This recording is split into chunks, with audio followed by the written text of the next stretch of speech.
નમસ્કાર વિદ્યાર્થી મિત્રો, ગગન ઓનલાઈન એકેડમીમાં આપનું હાર્દિક સ્વાગત છે. તો મિત્રો, આજથી આપણે શરૂ કરવા જઈ રહ્યા છે ગણિત લિબર્ટી પેપર સેટ બેઝિક ધોરણ 10 માટેનું. ઓકે, એમાં વિભાગ બી શરૂ કરી રહ્યા છીએ, જેની અંદર આપણે ટોટલ 18 ગુણ મેળવવાના છે. કેટલા? 18 ગુણ. હવે 18 ગુણ માટે પ્રશ્નમાં 13 પ્રશ્નો પૂછાય છે અને 13માંથી આપણે 9 લખવાના છે ગણતરી કરીને. હવે એમાં મિત્રો આપણે થોડુંક જોઈ લઈએ કે કઈ રીતના પ્રશ્નો પૂછાય છે. તો પ્રકરણ 2 ના 2 પૂછાય છે, પ્રકરણ 4 ના 1 દાખલો પૂછાય, પ્રકરણ 5 ના 2, પ્રકરણ 7 ના 2, પ્રકરણ 8 ના 2, પ્રકરણ 9 નો 1, પ્રકરણ 12 નો 2 દાખલા અને પ્રકરણ 13 નો 1 દાખલો પૂછાય છે. તો મિત્રો, આમાં આપણે જો બધું કરી ન શકતા હોય તો આપણે પ્રકરણ 2 પકડીશું, એટલે પ્રકરણ 2 ને તૈયાર કરીશું, પ્રકરણ 1 ને તૈયાર કરીશું, પ્રકરણ 5, પ્રકરણ 7, પ્રકરણ 8 અને પ્રકરણ 13. તો આની અંદર ચેપ્ટર નંબર જે 9 છે એ અને ચેપ્ટર નંબર 12 જે છે એને જો તમે ઓમિટ કરો, ઓમિટ એટલે આપણે ન તૈયાર કરીએ આ સેક્શન માટે, તો પણ આપણા જોડે તમે જોઈ શકો છો કેટલા પ્રશ્નો તૈયાર થઈ ગયા એ જોઈએ. તો 2, 3, 4, 5, 6, 7, 8, 9 અને 10 પ્રશ્નો તૈયાર થઈ અને 10માંથી આપણને 9 તો આવડવાના. ખાસ ધ્યાન રાખો મિત્રો, આ જે ટીક કરેલા ચેપ્ટરો તમારે પૂરેપૂરા તૈયાર કરવાના, જેથી આપણે એક પણ દાખલો બહારથી પૂછાય કે એમાંથી પૂછાય તો આપણને આવડી શકે. તો મિત્રો, આપણે ટોટલ 24 ગુણનું પ્રિપેરેશન તો ચાલુ જ છે અને જોડે બીજા 18માંથી 18 ગુણ આવે તો આપણા જોડે 42 ગુણ થઈ ગયા મિત્રો. એટલે આપણું જે પેપર જે છે એમાં 50% ગુણ જે છે એનું જે આપણું સોલ્યુશન તો થઈ જ ગયું. તો આ રીતે તમે તૈયારી કરશો તો તમે પાસ તો થઈ જ જવાના. જેને તકલીફ છે પાસ થવાની એ આટલું તૈયાર કરશે તો પાસ તો થઈ જ જવાના. પણ મિત્રો, આપણે પાસ નહીં, આપણે સારા ગુણથી પાસ થવું છે. પણ કહેવાનો મતલબ, તમે સિસ્ટમેટિકલી મહેનત કરશો તો એ પણ સારામાં સારા ગુણ મેળવી શકશો. ઓકે, તો મિત્રો, દાખલો એવો છે, દ્વિઘાત બહુપદી x² + 7x + 10 ના શૂન્યો શોધવાના કીધા છે. તો સર્વપ્રથમ આપણે આને p of x કહી દઈએ. બરાબર છે મિત્રો? તો x² + 7x + 10 એ આપણી પદાવલી થઈ ગઈ. હવે શૂન્ય શોધવા માટે આપણે શું કરવાનું છે? p of x બરોબર શું લેવું પડશે? 0 લેવું પડશે. અહીંયા x² + 7x + મેં 10 લખ્યા બરોબર 0. 10 ને ભાગ પાડો કે 7 આવે મિત્રો, તો 10 એટલે મેં લખ્યું 5 દુ 10 અને વચ્ચે પ્લસ જોઈએ છે તો પ્લસ બંને નિશાને આપી દીધી, તો 5 ને 2 શું થઈ જાય? 7 થઈ જાય. તો એ x² + 5x + 2x બંનેને આપણે ઇનશોર્ટ શું આપી દીધા મિત્રો? xx આપી દીધા. તો 5x અને 2x ભાગ પડી ગયા એટલે 7x નું થઈ ગયું આ પ્રમાણે ભાગલા અને છેલ્લે 10 ના 10. તો માત્ર આપણે ભાગલા 7x ના પાડ્યા છે મિત્રો અને આ રીતે લખ્યા છે. હવે આપણે શું કહીશું? જોડી બનાવીશું. તો પહેલા બેની જોડી અને પછીના બેની જોડી. હવે આ બંનેમાંથી x કોમન નીકળશે એટલે અહીંયા પહેલા પદમાં x વધશે, અહીંથી x જતો રહે એટલે 5 વધશે, પ્લસ અહીંથી 2 કોમન નીકળ્યા તો એ x વધશે અને 2 પંચા 10 પણ 2 નીકળી ગયા એટલે 5 વધશે બરોબર 0. હવે આપણે જોઈ શકીએ છીએ મિત્રો કે આ બંને કૌંસ સરખા છે, એને આપણે કોમન કાઢી લો એટલે x + 5 લખ્યા અને બીજા કૌંસમાં શું આવે? x + 2 આવ્યા બરોબર 0. આના બરોબર 0 અથવા આના બરોબર 0 લઈ લો તો x + 5 બરોબર 0 અથવા x + 2 બરોબર 0. માટે અહીંયા x બરોબર +5 સામે એટલે -5 થઈ જશે. એટલે પહેલું શૂન્ય મળ્યું આપણને -5 અને 2 + 2 સામે જશે એટલે -2 થઈ જશે એટલે x બરોબર -2. તો બીજું શૂન્ય મળ્યું આપણને x બરોબર -5 અને x બરોબર -2. બીજું શૂન્ય મળ્યું તો એ લખીશું શૂન્ય આપણને શું મળ્યા મિત્રો? શૂન્ય -5 -2 મળ્યા. ઓકે, ખબર પડી ગઈ મિત્રો? તો વિદ્યાર્થી મિત્રો, દાખલો કંઈક આ પ્રમાણે છે. દ્વિઘાત બહુપદીના શૂન્યોનો સરવાળો અને શૂન્યોનો ગુણાકાર અનુક્રમે આપણને -1/4 અને 1/4 આપેલ હોય તો તેવી દ્વિઘાત બહુપદી આપણે શોધવાની છે. તો મિત્રો, પહેલાં તો આપણને સરવાળો આપેલો છે આલ્ફા અને બીટા. આપણે જો બે શૂન્યો આલ્ફા અને બીટા વિચારીએ તો આલ્ફા + બીટા બરોબર આપણા જોડે -1/4 આપેલા, 1/4 આપેલા છે અને આલ્ફા × બીટા આપણને શું આપેલા છે? 1/4 આપેલા છે. હવે આલ્ફા પ્લસ બીટાનું સૂત્ર આપણે જાણીએ છીએ -b/a બરોબર -1/4 તો લખ્યા જ. અને અહીંયા alpha plus beta, alpha into beta જે છે એનું સૂત્ર c/a જે 1/4 એટલે કે 1/4 મળે છે. આપણે જો મિત્રો સરખામણી કરીએ તો અહીંયા a ની સામે 4, અહીંયા એની સામે 4 દેખાય છે. માઇનસ માઇનસ કેન્સલ થાય તો b બરોબર 1 દેખાય છે. એટલે આપણને અહીંયા a બરોબર 4 મળી રહ્યા છે, b બરોબર 1 મળી રહ્યા છે અને c બરોબર પણ આપણને 1 જ મળી રહ્યા છે. તો આપણે આપણી જે દ્વિઘાત બહુપદી છે એ દ્વિઘાત બહુપદી મેળવી હોય તો દ્વિઘાત બહુપદી p of x લખીશું. આપણે જોડે લખીશું k કૌંસમાં ax² plus bx plus c બરાબર છે, જ્યાં k 0 નથી. તો k લખ્યું, a ની કિંમત આપણે 4 લખીશું મિત્રો એટલે 4x², b ની કિંમત 1 એટલે x જ લખીશું અને c ની કિંમત આપણે 1 લખીશું. તો આપણા પ્રશ્નનો જવાબ મિત્રો આ પ્રમાણે મળશે. ઓકે, ખ્યાલ આવી ગયો મિત્રો? અને જો મિત્રો તમે ચેનલ ઉપર હજુ પણ નવા હો તો ચેનલને લાઈક કરજો મિત્રો, સબસ્ક્રાઈબ કરવાનું ભૂલતા ન, કે જેથી તમને સબસ્ક્રાઈબની સાથે બેલ આઇકન દાબવાનું ભૂલતા નહીં, જેથી તમને જ્યારે પણ વિડીયો અપલોડ કરીશું તો તમને નોટિફિકેશન મળશે. ઓકે, અને તમે તરત એનું સોલ્યુશન એટલે જોઈ શકશો. ઓકે મિત્રો, તો મિત્રો પ્રશ્ન દાખલો એ પ્રમાણેનો છે. દ્વિઘાત સમીકરણ x² - 3x - 10 = 0નો અવયવીકરણની રીતથી ઉકેલ મેળવો. તો આપણને અહીંયા જોઈ શકીએ છીએ કે x² - 3x - 10 = 0 એ સમીકરણ આપેલું છે. 10ના એવા ભાગ પાડવાના છે મિત્રો કે જેથી આપણને શું મળે? 3 મળે. તો 5 દુ 10, તો 5 અને 2નો સરવાળો 7 થાય અને 5માંથી 2 જાય તો 3 થાય. તો બાદબાકી કરવાની આવશે અને પ્રથમ અંતિમના ચિહ્નો પણ શું છે? જુદા છે. એટલે ભાગલા કર્યા એના પણ ચિહ્નો જુદા આવશે. પણ આપણે -3x જોઈએ છે એટલે મોટાની નિશાની માઇનસ, નાનાની પ્લસ કરીએ તો આપણને -3 મળી જાય. અને બંનેને xની પદાવલી છે એટલે બંનેને શું આપી દઈશું? x. તો લખીએ આપણે આ રીતે પદ x² - 5x પ્લસ 2x - 10 બરોબર 0. આ ભાગલા પડી ગયા. હવે આપણે શું બનાવી દઈએ મિત્રો? જોડી બનાવી દઈએ. તો મિત્રો અહીંથી આપણે શું કોમન નીકાળીશું? x, તો રહેશે x - 5 પ્લસ 2 કોમન નીકળ્યા તો રહેશે x માઇનસ 2 × 5 = 10 એટલે અહીંયા પણ 5 બરોબર 0. બંનેમાંથી x - 5 કોમન નીકળીએ મિત્રો તો રહેશે શું? x પ્લસ 2 બીજા કૌંસમાં x પ્લસ 2 બરોબર 0. બંનેને આપણે શું આપી દઈએ મિત્રો? 0 આપી દઈએ એટલે x - 5 બરોબર 0 અથવા x પ્લસ 2 બરોબર 0. માટે પ્લસ -5 સામે જશે એટલે શું થઈ જશે મિત્રો? 5 થઈ જશે પ્લસ, અને +2 સામે જતા રહેશે એટલે શું થઈ જશે? -2.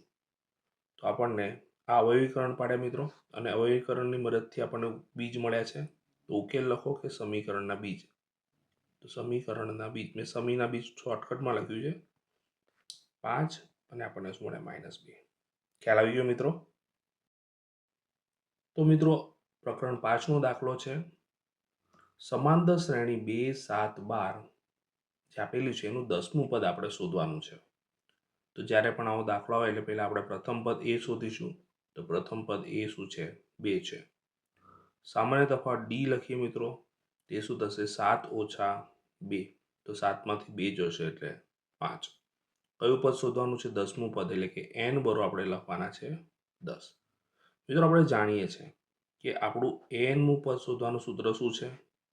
a plus n minus 1 into D. આ સૂત્ર આપણે યાદ રાખવાનું છે. અને ઉપરની જે ત્રણેય કિંમત છે એ આ સૂત્રમાં મૂકીશું. તો a, nની કિંમત શું લખી? 10. a ની કિંમત કેટલી છે? 2 પ્લસ 10 - 1 ગુણ્યા, એ કોઈ નિશાન નથી મિત્રો એટલે ગુણાકાર સમજવાના. ડી ની કિંમત આપણે મૂકીશું 5. તો 2 લખ્યા વત્તા 10માંથી 1 જશે એટલે મિત્રો 9 વધશે, ગુણ્યા શું છે? 5. ખાસ ધ્યાન રાખવા, બંનેનો તરત ગુણાકાર કરી દેવાનો એટલે 2 જોડે ઉમેરાય નહીં સીધું. તો 2 વત્તા 9 × 5 = 45 મિત્રો. અને આ બંનેનો સરવાળો કરીએ એટલે આપણને શું મળશે? 47. તો મિત્રો 10મું પદ જે છે આપેલ શ્રેણીનું શું હશે? 47 હશે. ખ્યાલ આવ્યો કે નહીં? તો વિદ્યાર્થી મિત્રો તમે આ ફોર્મેટથી દાખલો ગણો તો તમને પૂરેપૂરા 2 ગુણ પ્રાપ્ત થાય. ઓકે, તો આશા રાખું છું મિત્રો તમને આટલે સુધી ખ્યાલ આવી ગયો છે. તો વિદ્યાર્થી મિત્રો અહીં જે દાખલો આપેલો છે આ પ્રમાણે છે. પ્રથમ 1000 ધન પૂર્ણાંક સંખ્યાઓનો સરવાળો શોધો. તો વિદ્યાર્થી મિત્રો પ્રથમ ધન પૂર્ણાંક એટલે 1 થી શરૂ થાય, 1, 2, 3 એન્ડ સો ઓન, અને છેલ્લે શું આવશે? 1000. અને આનો સરવાળો કીધો છે, સરવાળો કરવાનો છે. તો પ્રથમ પદ એ બરોબર શું થશે? 1 થશે. અને છેલ્લું પદ એલ બરોબર શું થશે? 1000 થવાના, બરોબર કે નહીં? અને ટોટલ પદોની સંખ્યાઓની સંખ્યાઓ ગણે કુલ પૂર્ણાંક સંખ્યાઓની વાત કરીએ તો એ પણ કેટલા થશે? 1000 જ થવાના. તો મિત્રો આપણા જોડે સરવાળો શોધવાનું એક સૂત્ર છે, SN બરોબર n/2 કૌંસમાં a પ્લસ l. આ સૂત્ર આપણે જાણીએ છીએ. તો એ n એટલે 1000 પદોનો સરવાળો આવશે. n ની કોઈ આપણે 1000 લખી મિત્રો, ભાગ્યા મેં 2 લખ્યા, ગુણ્યા કોઈ નિશાન નથી એટલે ગુણ્યા કૌંસમાં એની વેલ્યુ 1 લખી અને એલની વેલ્યુ કેટલી લખી? 1000 લખી. મિત્રો 2 છેદ ઉડશે એટલે 2 500 દુ 1000 થયા તો 2 પંચા 10 ને પાછળ 2 મીંડા એટલે 500 લખ્યા, ગુણ્યા આનો સરવાળો શું થશે? 1001. હવે જો મિત્રો આનો ગુણાકાર કરીએ તો 5 જોડે 1001 ગુણે એટલે 5005 થાય કે ના થાય? અને પાછળ 2 મીંડા મૂકી દો એટલે જવાબ કેટલો આવ્યો? 500 500. તો 1000 પદો જે છે એનો સરવાળો આપણને શું મળે? 500 500 એટલે કે એકમ દશક 100 1000 10 લાખ 5 લાખ 500. ખ્યાલ આવે મિત્રો? તો આપણા દાખલાનો શું થઈ ગયો? જવાબ થઈ ગયો મિત્રો. તો મિત્રો પ્રશ્ન એ પ્રમાણે છે, બિંદુઓ 2 3 અને 4 1 વચ્ચેનું અંતર શોધો. તો આપણે આ બિંદુને એ કહીને આ બિંદુને બી કહીએ મિત્રો. તો ધારો કે બિંદુઓ A 2 3 અને B 4 1 આપેલ છે. બરાબર મિત્રો? હવે આના ઉપરથી આપણે AB અંતર શોધવું છે. તો પહેલો AB સ્ક્વેર લખીશ. કેમ? કારણ કે મોટા મોટા વર્ગમૂળ કર્યા કરતાં આપણે ડાયરેક્ટ આપણો વર્ગ લઈ લઈએ અને છેલ્લે વર્ગમૂળ કરીશું. તો બંનેને x એમનો તફાવતનો વર્ગ. તો અમુક વાર x1 - x2 પણ કહી શકાય અને x2 - x1 પણ કહી શકાય. એટલે x1 - x2 જ લખીશું આપણે. 2 - 4 નો વર્ગ વત્તા 3 - 1 નો વર્ગ. બરાબર છે? 2 માંથી 4 જશે એટલે -2 નો વર્ગ થશે મિત્રો. 3 માંથી 1 જશે એટલે 2 નો વર્ગ થશે. -2 નો વર્ગ +4 થઈ જશે. 2 નો વર્ગ તો 4 જ થશે મિત્રો. 4 ને 4 8 થશે. તો આપણને AB સ્ક્વેર મળ્યો. વર્ગ સામે જાય એટલે શું થાય મિત્રો? વર્ગમૂળ થઈ જાય. એટલે AB બરોબર વર્ગમૂળમાં 4 દુ 8 લખી નાખે. મેં 8 ના 4 દુ 8 કરી નાખે ડાયરેક્ટ. તો 4 નું વર્ગમૂળ નીકળે મિત્રો 2 અને 2 નું વર્ગમૂળ નીકળી શકે નહીં. તો જવાબ શું હશે? 2 વર્ગમાં 2. માટે છેલ્લે લખીશું 2 3 અને 4 1 બિંદુઓ છે એ વચ્ચેનું અંતર કેટલું થશે? 2 વર્ગમૂળમાં 2 એકમ થશે. ખ્યાલ આવે મિત્રો? તો મિત્રો આ રીતે તમે દાખલો ગણો તો તમને પૂરેપૂરા 2 ગુણ પ્રાપ્ત થાય. ઓકે, તો વિદ્યાર્થી મિત્રો આપણને પ્રશ્ન એ પ્રમાણે આપેલો છે, બિંદુઓ P 2 - 3 અને Q 10y વચ્ચેનું અંતર 10 એકમ આપી દીધેલું છે. તો આપણે જે અજ્ઞાત y છે એ શોધવાનો છે. તો સર્વપ્રથમ આપણે એ લખીશું મિત્રો કે PQ અંતર આપણને શું આપેલું છે? 10 આપેલું છે. હવે અંતર શોધવાનું છે તો દર વખતે અંતર માટે વર્ગમૂળ કરવા એની જગ્યાએ આપણે શું કરી નાખીએ? બંને બાજુ વર્ગ કરી નાખીએ છીએ. તો એ PQ નો વર્ગ થયો અને 10 નો વર્ગ શું થઈ જશે? 100 થશે. હવે આપણે મિત્રો શું કરીશું? x1 - x2 y1 - y2, અથવા સરળતા માટે x2 - x1 y2 - y1 પણ કરી નાખીએ તો પણ ચાલે. તો જુઓ 10 ઓછા 2 નો વર્ગ વત્તા y નિયમના ઓછા અને આ ઓછા એટલે શું થઈ જશે? y વત્તા 3 નો વર્ગ બરોબર. સામે તો 100 છે. મિત્રો ખાસ ધ્યાન રાખો, આમની અંદર આપણે x1 - x2 નો વર્ગ પણ કરી શકીએ, x2 - x1 નો વર્ગ પણ કરી શકીએ. બંનેનો જવાબ સરખો જ આવે. બરોબર છે? આગળ વધીએ. તો આપણે સરળતા માટે આપણે અહીંયા x2 - x1 કહીને દાખલો ગણ્યો. 10માંથી 2 જશે એટલે શું થશે? 8, પણ 8નો વર્ગ. અહીંયા આપણે વિસ્તરણ કરીશું મિત્રો વર્ગની રીતે. આપણે આપણું સૂત્ર આપણે જાણીએ છીએ, x + yનો સ્ક્વેર હોય, આનું વિસ્તરણ કરવું હોય તો પહેલાનો વર્ગ +2 * પહેલું બીજું અને બીજાનો વર્ગ. તો આ જ વસ્તુ અહીંયા એપ્લાય કરીશું. તો yનો વર્ગ થશે પ્લસ 3 × y 3y, એના બમણા શું થાય? 6y પ્લસ 3નો વર્ગ શું થશે? અંતિમ પદનો વર્ગ 9, બરોબર આવશે અહીંયા 100. 8નો વર્ગ મિત્રો આવશે 64 plus y² plus 6y plus 9, અને આ 100 સામે જતા રહેશે એટલે શું થઈ જશે મિત્રો? માઇનસ થઈ જશે. હવે જો મિત્રો પહેલાં y² લખ્યા, પછી આપણે 6y લખ્યા. હવે જો 64 અને 9 કેટલા થશે મિત્રો? 73 થાય. અને 100માંથી આપણે 73 બાદ કરીએ તો આપણા જોડે કેટલા આવે? 27, પણ કેવા? માઇનસ. તો એ -27 લખ્યા, બરોબર 0. ઓકે, 27ને એવા ભાગ પાડો કે 6 આવે. તો આપણે લખીશું મિત્રો 27ના ભાગલા પાડીશું. રફ કામ છે આટલું, પણ આપણે લખવું પડશે. 9 × 27, મોટાની નિશાની પ્લસ, નાનાની માઇનસ, બરોબર કે નહીં? તો અહીંયા શું થશે? y² plus 9y minus 3y minus 27, બરોબર 0. હવે આપણે શું બનાવી દઈએ મિત્રો? જોડી બનાવી દઈએ. તો જો મિત્રો તમે પ્રકરણ 4 તૈયાર કરો, 2 તૈયાર કરો, તો તમને આ દાખલો તો આવડી જ જવાનો. એટલે પ્રકરણ 7 તો આપણે તૈયાર કરવાનું છે. તો y કોમન નીકાળે તો y પ્લસ શું આવશે મિત્રો? એ 9 આવશે. અહીંથી માઇનસ તો કોમન નીકળશે, પણ 3 અને 3 નો આ 27 એટલે 3. બંને નિશાની માઇનસ કોમન નીકળી એટલે બંને પદ પ્લસ થઈ જવાના. તો પહેલા પદમાં y વધ્યા, બીજામાં શું વધ્યા? પ્લસ 9, બરોબર 0. તો બંનેમાં સરખું પદ કયું છે? y પ્લસ 9, અને બીજા કૌંસમાં શું આવશે? y ઓછા 3, બરોબર 0. હવે આપણે બંનેને અલગ અલગ 0 આપી દઈએ મિત્રો. તો y પ્લસ 9 બરોબર 0, અથવા y માઇનસ 3 બરોબર 0. માટે y બરોબર શું થશે? 9 સામે જશે એટલે માઇનસ થઈ જશે, એટલે y બરોબર -9 થાય મિત્રો. અને y બરોબર 3 સામે એટલે પ્લસ થઈ જાય, એટલે y ની કિંમત શું થઈ જાય? 3 થઈ જાય. તો y ની કિંમત શું થશે? તો y ની કિંમત -9 કે 3 હોઈ શકે. ખ્યાલ આવે મિત્રો? આ રીતે તમે દાખલો ગણી શકો. આશા રાખું છું મિત્રો તમને આ દાખલામાં ખ્યાલ આવી ગયો હશે. અને જો ચેનલ ઉપર તમે નવા હો મિત્રો, તો ચેનલને સબસ્ક્રાઈબ કરજો, બેલ આઇકોન દાબજો, જેથી તમને મારા જે પણ વિડીયો અપલોડ થાય છે તેમનું નોટિફિકેશન મળતી રહે. ઘણા બધા વિદ્યાર્થી મિત્રો છે સબસ્ક્રાઈબ નથી કરતા, વિડીયો જુએ છે. તેમને વિનંતી છે કે હું તમારા માટે આટલી મહેનત કરી રહ્યો છું, એક સરસ મજાનું સબસ્ક્રાઈબ બટન દાબવા વિનંતી, જેથી તમને આ રીતનું સોલ્યુશન વારંવાર મળતું રહે.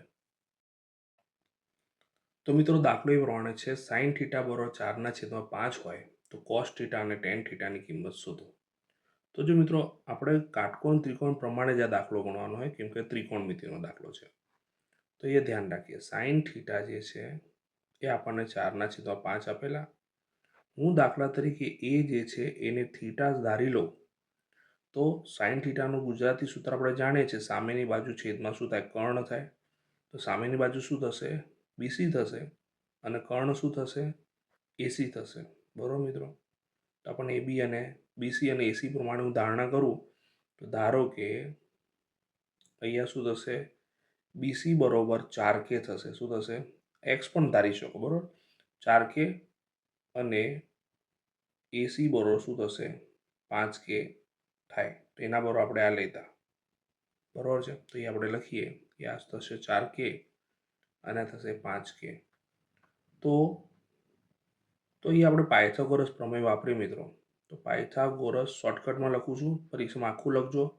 પાયથાગોરસ પ્રમેય મુજબ શું થશે? AC² બરોબર શું થાય? AB² + BC². ઓકે, AC² ની લખી તો કિંમત 5K, પણ 5K નો વર્ગ. AB ની કિંમત શોધવાની છે. BC ની કિંમત આપણા જોડે શું છે? 4K, પણ એનો વર્ગ લખ્યો. 5 નો વર્ગ 25 જોડે K² તો આવશે જ મિત્રો. AB² લખ્યા, 4 નો વર્ગ 16 લખ્યો, K² તો આવવાના જ. 16 K² સામે એટલે માઇનસ થશે મિત્રો. તો એ બી સ્ક્વેર રહેશે બરોબર શું આવશે 25k² - 16k². મેં ડાયરેક્ટ ગોઠવણી કરીને લખી નાખ્યું. જો આ 16k² સામે જતા એટલે 25k² - 16k² થતા અને એ બી સ્ક્વેર વધતા એટલે મેં ગોઠવીને લખી નાખ્યું. એ બી સ્ક્વેર બરોબર 25માંથી 16 જાય મિત્રો એટલે 9 જોડે k² તો છે જ. તો વર્ગ સામે એટલે વર્ગમૂળ થાય મિત્રો, તો 9નું વર્ગમૂળ 3 અને k² નું વર્ગમૂળ k થઈ જશે. એટલે એ બી આપણને શું મળી ગયા મિત્રો? 3k મળી ગયા. તો એ બીની કિંમત 3k મળી, જે અહીંયા ગ્રીન અક્ષરથી હું લખી રહ્યો છું 3k. હવે આપણે શોધવાનું શું છે? તો એ દાખલામાં આપણે નીચેની તરફ જ લખીશું. અહીંયા જગ્યા છે એટલે હું અહીંયા લખી રહ્યો છું. તો આપણે શોધવાનું શું છે? cos θ. cos θ એટલે સૂત્ર શું થાય ગુજરાતી? પાક. તો થીટાની પાસેની બાજુ એ બી અને કર્ણ શું થશે? એસી. એટલે લખ્યું એ બી અપોન એસી. હવે એ બીની કિંમત 3k અને એસીની કિંમત 5k. કે કેવડી જાય એટલે જવાબ 100 આવશે મિત્રો, 3/5. એ જ પ્રમાણે આપણે tan θ શોધીએ. તો tan θ જે છે એનું સૂત્ર સામેની બાજુ છેદમાં પાસેની બાજુ. થીટાની સામેની બાજુ બીસી અને પાસેની બાજુ એબી. એટલે એબીસી અપોન આપણે લખ્યા એબી. બીસીની કિંમત આપણા જોડે 4k છે અને એસીની કિંમત આપણે બીની કિંમત આપણા જોડે 3k છે. કે કેવડી જશે એટલે 4/3 જવાબ આવશે. તો આશા રાખું છું મિત્રો તમને ખ્યાલ આવી ગયો હશે. જો મિત્રો તમે ચેનલ પર હજુ પણ નવા હો તો ચેનલને ખાસ સબસ્ક્રાઇબ કરો મિત્રો, બેલ આઇકોન દાબજો જેથી તમને નોટિફિકેશન મળતી રહે. તો મિત્રો આપણને દાખલો એવો આપેલો છે sin 60 cos 30 + sin 30 અને cos 60. જો મિત્રો તમને કોષ્ટક આવડે તો આ દાખલો એકદમ પરફેક્ટ આવડવાનો જ છે. તો મોડું ન કરતા શરૂ કરીએ. sin 60ની કિંમત વર્ગમૂળમાં 3/2 ગુણ્યા cos 30ની કિંમત પણ વર્ગમૂળમાં 3/2 જ થાય મિત્રો, પ્લસ sin 30ની કિંમત 1/2 થાય અને cos 60ની કિંમત પણ 1/2 જ થાય. વર્ગમૂળમાં 3 બે વખત આવે એટલે 3 થઈ જાય, વર્ગમૂળ ઉડી જાય, 2 દુ 4 વત્તા 1 એકા 1 છેદમાં 2 દુ 4 જ થાય. હવે સરવાળાનો નિયમ લાગશે તો 3 + 1 અને છેદમાં તો શું આવશે? 4. તો અહીંયા ઉપર સરવાળો 4 થયો, નીચે પણ 4 થયો, 4 એકા 4 એટલે જવાબ શું આવશે મિત્રો? 1 આવશે. આશા રાખું છું મિત્રો તમને દાખલામાં ખ્યાલ આવી ગયો હશે અને આ વેરી મોસ્ટ આઈએમપી દાખલો છે, ધ્યાન રાખજો. તો વિદ્યાર્થી મિત્રો દાખલો એ પ્રમાણે છે. જમીન પર એક ટાવર શિરોલંબ સ્થિતિમાં છે. તેના પાયાથી 15 મીટર દૂર રહેલા જમીન પરના એક બિંદુથી ટાવરના ટોચના ઉચ્છેદ કોણનું માપ 60 ડિગ્રી હોય તો ટાવરની ઊંચાઈ શોધો. જો મિત્રો ખાસ ધ્યાન રાખજો કે દાખલા તરીકે આ ટાવર છે એ બી, બરોબર છે, એ 90 ડિગ્રીના ખૂણે ઊભો છે, 90 અંશના ખૂણે, શિરોલંબ સ્થિતિમાં છે એટલે 90 અંશના ખૂણે આ પ્રમાણે ઊભો છે. હવે પાયા પરનું એક બિંદુ સી ઉપર આવેલું છે અને 15 મીટર દૂર છે. કેટલા મીટર દૂર છે? 15 મીટર. તો 15 મીટર દૂર રહેલા જમીન પરના એક બિંદુથી ટાવરના ટોચને જોઈ રહ્યો છે ત્યારે જમીન સાથે એનો જે ઉચ્છેદ કોણ છે એ કેટલો બની રહ્યો છે? 60 ડિગ્રી બન્યો. એટલે નીચેથી ઉપરની તરફ જોઈ રહ્યો છે મિત્રો. તો ટાવરની આપણે ઊંચાઈ એ બી શોધવાની છે, બરોબર. તો અહીં આપણે જે પણ આપેલું છે એ લખીશું. તો અહીંયા ત્રિકોણ એબીસી છે. એબીસીમાં આપણા જોડે એબી જે છે એ ટાવરની ઊંચાઈ છે, ટાવરની ઊંચાઈ જે આપણે શોધવાની છે. ઓકે. ત્યારબાદ બીસી જે છે એ ટાવર અને નિરીક્ષક જે છે એના વચ્ચેનું અંતર છે. એ ટાવર અને નિરીક્ષણ બિંદુ લખીએ. નિરીક્ષણ બિંદુ જ્યાંથી નિરીક્ષણ થવાનું તે બિંદુ વચ્ચેનું અંતર, આ બધું લખવું પડે મિત્રો, બરોબર છે. આ અંતર આપણને આપેલું છે, કેટલું છે? 15 મીટર. ઓકે. તો મિત્રો આપણને આ પ્રમાણેની માહિતી આપી દીધી, બરોબર છે. હવે આપણે શું કરીશું? આપણે ટાવરની ઊંચાઈ શોધવાની છે. એટલે જો બરોબર જો આ ખૂણો છે આપણને આપેલો છે, ખૂણો કયો છે? એસીબી. તો આપણે લખીશું ખૂણો એસીબી જે છે એ શું છે? 60 ડિગ્રી આપેલ છે. હવે આ ત્રિકોણની અંદર આ ત્રિકોણ કાટકોણ ત્રિકોણ તો છે જ, તો લખીશું ત્રિકોણ એબીસી જે છે, એબીસીમાં ખૂણો બી પાછો શું છે? 90 છે. હવે આપણે જો બરોળ જોઈએ તો ખૂણા પ્રમાણે એ બી સામેની બાજુ થશે અને આ શું થશે પાસેની બાજુ. તો સાપા તો શું આવશે 10. તો 10 મેં લખ્યું 60 બરોબર, સામેની બાજુ એ બી અને પાસેની બાજુ શું લખી બીસી. ઓકે મિત્રો, 1060ની કિંમત √3 થાય બરોબર છે. એ બીની કિંમત આપણે શોધવાની છે મિત્રો અને બીસીની કિંમત કેટલી છે 15 છે. તો 15 સામે ગુણાઈ જશે મિત્રો. તો એ બી બરોબર શું આવશે 15/3. ઓકે, તો મિત્રો આમાં √3ની કિંમત લખવાની નથી અને એકમ તો શું આવશે મીટર. તો એ બી આપણે શું ધારેલું ટાવરની ઊંચાઈ હતી. તો જ્યારે લખીશું આમ ટાવરની ઊંચાઈ શું થશે મિત્રો 15/3 મીટર થાય. તો આશા રાખું છું મિત્રો તમને આ દાખલામાં ખ્યાલ આવી ગયો હશે. આ રીતે તમે ગણો મિત્રો તો તમને પૂરેપૂરા 2 ગુણ પ્રાપ્ત થાય. તો વિદ્યાર્થી મિત્રો, પ્રશ્ન એ પ્રમાણે છે કે 2 ઘન પૈકી પ્રત્યેકનું ઘનફળ 125 સેમી ઘન હોય તો તેવા 2 ઘનને જોડવાથી બનતા લંબઘનનું ઘનફળ શોધો. તો એકદમ સહેલો દાખલો છે મિત્રો. દાખલા તરીકે અહીં હું એક રફ આકૃતિ દોરું છું બરોબર છે. ઓકે, હવે આની અંદર જુઓ કે 2 ઘન જે છે એ સરખા છે.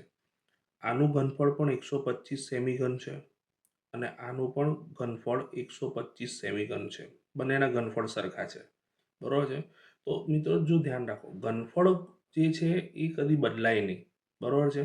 અને એના આધારે લંબાઈ પહોળાઈ કંઈ પણ હોય પણ ઘનફળ જગ્યા તો એને સરખી જ રોકીને અવકાશમાં. એટલે લંબઘનના ઘનફળમાં શું થશે, આ બંને જે સમઘન કે ઘન છે ને એના ઘનફળનો સીધો શું આવશે સરવાળો આવશે. તો આ દાખલામાં સીધું જ આપણે લખીશું કે લંબઘનનું ઘનફળ બરાબર 2 ગુણ્યા ઘનનું ઘનફળ બરોબર છે મિત્રો. બંને ઘન સરખા છે એટલે ભાઈ એનું ઘનફળ 2 વડે ગુણાકાર કરીને લખી નાખ્યો આપણે. તો 2 ગુણ્યા શું થશે 125. આ બંનેનો ગુણાકાર કરીશું મિત્રો એટલે 250 આવશે. એકમ તો શું આવશે સેમી ઘન. તો આ રીતે તમે લખો મિત્રો તો આ દાખલામાં પૂરેપૂરા માર્ક્સ મળી જાય. ખ્યાલ આવે, આકૃતિ દોરવાની જરૂર નથી, આ માત્ર સમજવા માટે છે. આપણે આ રીતે જ લખવાનું લંબઘનનું ઘનફળ બરોબર 2 ગુણ્યા ઘનનું ઘનફળ ને આ પ્રમાણે ગણતરી કરો જવાબ મળી ગયો. ઓકે, તો મિત્રો પ્રશ્ન એ પ્રમાણે છે એક જ્યુસ વેચવાવાળો તેના ગ્રાહકોને આકૃતિમાં દર્શાવ્યા પ્રમાણેના પ્યાલામાં જ્યુસ આપતો હતો. નળાકાર પ્યાલાનો અંદરનો વ્યાસ 5 સેમી છે પરંતુ પ્યાલાના પાયામાં અર્ધગોલક ભાગ ઉપસી આવેલો છે જેથી પ્યાલાની ક્ષમતા ઓછી થતી હતી. જો પ્યાલાની ઊંચાઈ 10 સેમી હોય તો તેની આભાસી ક્ષમતા શોધો. તો મિત્રો આભાસી ક્ષમતા શોધવાનું કીધેલું છે એટલે આપણે માત્ર ને માત્ર આ જે નળાકાર છે એનું શું શોધવાનું ઘનફળ શોધવાનું બરોબર છે. તો આપણને અહીંયા વ્યાસ ડી આપેલ છે. વ્યાસ ડીની કિંમત આપણને 5 સેમી આપેલ છે મિત્રો. તો અહીં આપણને ત્રિજ્યા આર શું મળશે D/2 એટલે 5/2 એટલે કે શું થશે 2.5 સેમી થશે. અને આ જે ઊંચાઈ છે એ આ જે પ્યાલો છે એની ઊંચાઈ આપણે 10 સેમી જ ગણવાની. તો h બરોબર શું લઈશું 10 સેમી. જો મિત્રો આમાં વાસ્તવિક જે છે પૂછ્યું નથી. જો વાસ્તવિક પૂછ્યું હોત ને તો આપણે નળાકારનું ઘનફળ છે ને એમાંથી આ જે અર્ધગોલક જે છે ને એનું ઘનફળ આપણે બાદ કરવું પડત બરોબર છે. પરંતુ આપણે અહીંયા આભાસી ક્ષમતા શોધવી છે h બરોબર 10 સેમી લખ્યા. હવે આપણા જોડે આર અને h આવી ગયા એટલે આપણે લખીશું કે પ્યાલો છે એ પ્યાલાની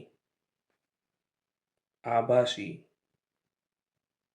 ક્ષમતા અને આભાસી ક્ષમતા જે છે એ નળાકારના ઘનફળ જેટલી થાય એટલે πr²h. પાઈની કિંમત આપણને 3.14 લેવાની કીધી છે એટલે 3.14 લખ્યા મિત્રો. ગુણ્યા આરની કિંમત 2.5 હતી તો 5/2 પણ લખી શકો બરોબર છે. 2.5 લખ્યા 2.5 લખ્યા ગુણ્યા h ની કિંમત કેટલી છે 10 છે. તો એ 314 મેં લખ્યા મિત્રો 100 ગુણ્યા 25 અહીંયા 10 લખ્યા 25/10 લખ્યા અહીંયા અને અહીંયા 10 લખ્યા. તો આ 10 ઉડી જાય મિત્રો. 25 ચોક 100 થયા બરોબર છે. અહીંયા પાયો 25 અને અહીંયા 5 દુ 10 અને 2 આપણે છેદ ઉડાય મિત્રો તો 157 દુ 314 આવ્યા. તો મિત્રો ઉપર 157 અને 5 વધ્યા તો એનો ગુણાકાર આપણા જોડે આવશે 785 છેદમાં આવ્યા 4. તો 785 ને આપણે 4 વડે ભાગાકાર કરીએ મિત્રો તો આપણને જવાબની અંદર મળશે 196.25 અને એકમ ઘનફળ છે ક્ષમતા મળી એટલે શું આવશે સેમી ઘન. તો મિત્રો એ છેલ્લે લખી શકીએ કે જે પ્યાલો છે એ પ્યાલાની આભાસી ક્ષમતા કેટલી છે 196.25 સેમી ઘન હશે. આશા રાખું છું મિત્રો તમને આ દાખલામાં ખ્યાલ આવી ગયો હશે. ઓકે, તો મિત્રો દાખલો કંઈક એ પ્રમાણે છે. કોઈ વર્ગીકૃત માહિતી માટે એન, એલ, સીએફ, એફ અને એચ આપેલા છે તો મધ્યસ્થ શોધવાનું છે. તો મધ્યસ્થ એમ બરો સૂત્ર શું થશે મિત્રો L plus n/2 minus CF upon F કૌંસ પૂરો ગુણ્યા એચ. એલની કિંમત આપણને કેટલી આપી છે મિત્રો 60.